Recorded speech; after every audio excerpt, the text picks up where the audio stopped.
as we said before, our liquidity is very strong. In fact, we've come out of this much stronger than when we went in.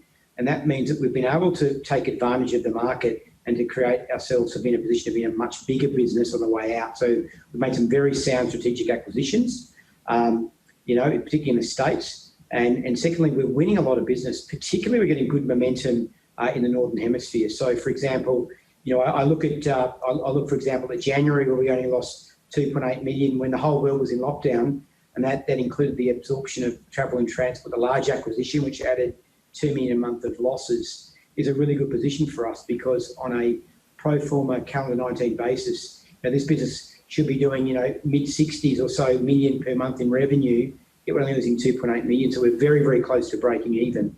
And when I overlay, forgetting the closures, we talked about January, Europe breaking even for the first time, and we expect it to make money from February because, we're doubling revenue there because of all the clients we're winning.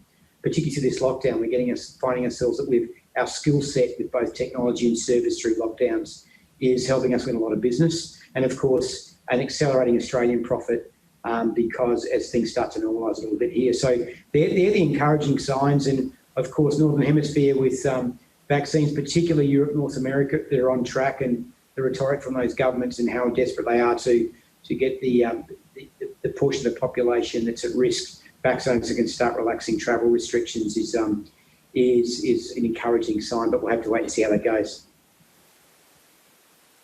Yeah, and that's the thing, because you can make all the right moves, you can make these acquisitions like Omaha, you can put all of these measures in place, but you're basically beholden to the rules of the game that are being set by governments around the world. But in terms of what you're seeing here in Australia, do we have the right settings right now with Western Australia always coming in and out of lockdown with all of these snap lockdowns we're seeing? Is there a point that you think that we should be changing what we're doing?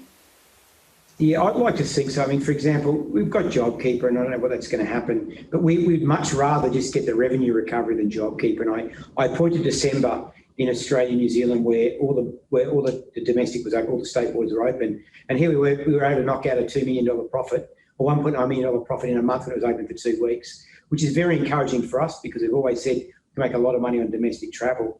But the extra revenue per month and the GDP gain per month, we know what we're adding each day in millions of dollars of GDP for people travelling was very encouraging. And my biggest concern now is, as I understand, all the state premiers have a lot of resources tracking and tracing. There's a vaccine coming here. We'd just like to see a lot more measured balance in terms of what it takes and being very transparent about working together and what it takes to close a border. Because what we've seen in the business, it rebounded very quickly when things open up, which must be good for the economy because corporate travel and GDP are highly correlated. So we'd love to see that. We don't want money from the government. We just want borders to be open. And I think irrespective of international travel not happening in Australia and New Zealand, that would be good enough for us.